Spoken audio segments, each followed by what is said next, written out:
ಮುಂದೆ ಜೋಕ್ ಜಂಕ್ಷನ್ನಾಗ ಸ್ವಾಗತ ಗೆಳ್ಯಾರ. ಚಿಕ್ಕಮಂಗ್ಳೂರಿಂದ ಚಿತ್ರಲೇಖ ಅನ್ನೋರು ಈ ಜೋಕನ್ನು ಕಳ್ಸ್ಯಾರ. ಒಂದು ಮಗು ಹುಟ್ಟಿದ ಕೂಡಲೇ ಭಯಂಕರ ನಗ್ತಿತ್ತಂತ. ಡಾಕ್ಟ್ರಿಗೂ ಆಶ್ಚರ್ಯ, ಅಲ್ರಿ ಮಗು ಕಣ್ಣು ತೆಗಿಯೋದು ಆ ಕಡೆ ಇರಲಿ, ನಗೋದಂದ್ರೆ ಏನು? ನಗೋದಂದ್ರೆ ಕಿಕ್ಕಿ ಕಿಕ್ಕಿ ಕಿಕ್ಕಿ ಅಂತ ನಗೋದು.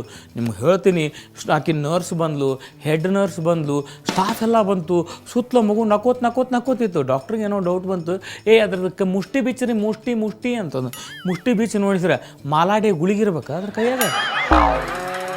ಮ್ಯಾಥಮೆಟಿಕ್ಸ್ ಟೀಚರು ತನ್ನ ಸ್ಟೂಡೆಂಟಿಗೆ ಕೇಳಿದ್ರು, ಹುಡುಗ ಇಲ್ಲಿ ಕೇಳೋ, ನಿನ್ನ ಕಡೆ 100 ರೂಪಾಯಿ ನಿಮ್ಮ ತಂದೆ ನಿನಗೆ 200 ರೂಪಾಯಿ ಕೊಡ್ತಾರೆ, ಹೇಳು ಎಷ್ಟಾದವು? ಆ ಹುಡುಗಿ ಅದು ನಿಂತು ಹೇಳ್ತಂತೆ, ಸರ್ ನನ್ನ ಕಡೆ ಬರೀ 100 ರೂಪಾಯಿ ಅಷ್ಟಾದವು. ನಾ ಹೇಳಿದ್ದನ್ನು ಕರೆಕ್ಟ್ ವಿಚಾರ ಮಾಡಿ ಹೇಳು. ನಿನ್ನ ಕಡೆ 100 ರೂಪಾಯಿ ಅವ, ನಿಮ್ಮ ತಂದೆ ನಿನಗೆ 200 ರೂಪಾಯಿ ಕೊಡ್ತಾರೆ, ಎಷ್ಟಾದವು?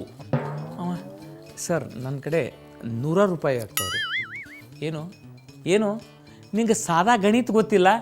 ಅದಕ್ಕೆ ಆ ಹುಡುಗ ನನಗೆ ಸಾದಾ ಗಣಿತ ಗೊತ್ತದ ರೀ, ನಿಮಗೆ ನಮ್ಮ ಅಪ್ಪ ಗೊತ್ತಿಲ್ಲ, ಯಾಕಂದ್ರೆ ಒಟ್ಟ ರೊಕ್ಕ ಕೊಡಂಗಲ್ಲ ಅವ.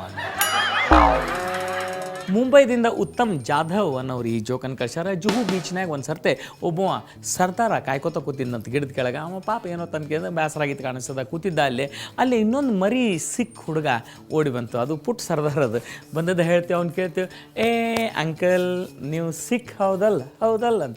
ಅವ ಹೌದು ನೀವು ಗುರು ಗ್ರಂಥ್ ಸಾಹಿಬ ಓದಿರಿ?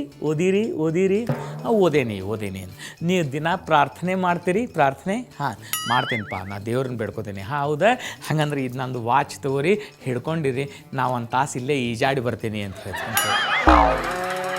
ಗೆಳೆಯರ, ನಿಮಗಿಂತ ಮಜಾ ಉತ್ತರಗಳು ಗೊತ್ತಿರಲಿ, ಯಾಕಂದ್ರೆ ಜೋಕ್ ಅಷ್ಟೇ ಅಲ್ಲ, ಜೀವನನು ಇದರಿಂದ ಭಾಳ ಚಂದ ಆಗ್ತದೆ ರೀ. ಇಂಥ ಚಂದ ಸನ್ನಿವೇಶಗಳನ್ನು ಕೇಳಲಿಕ್ಕೆ ನೀವು ಜೋಕ್ ಜಂಕ್ಷನ್ ನೋಡ್ಕೊತಾನೆ ಇರ್ಬೇಕು ರೀ.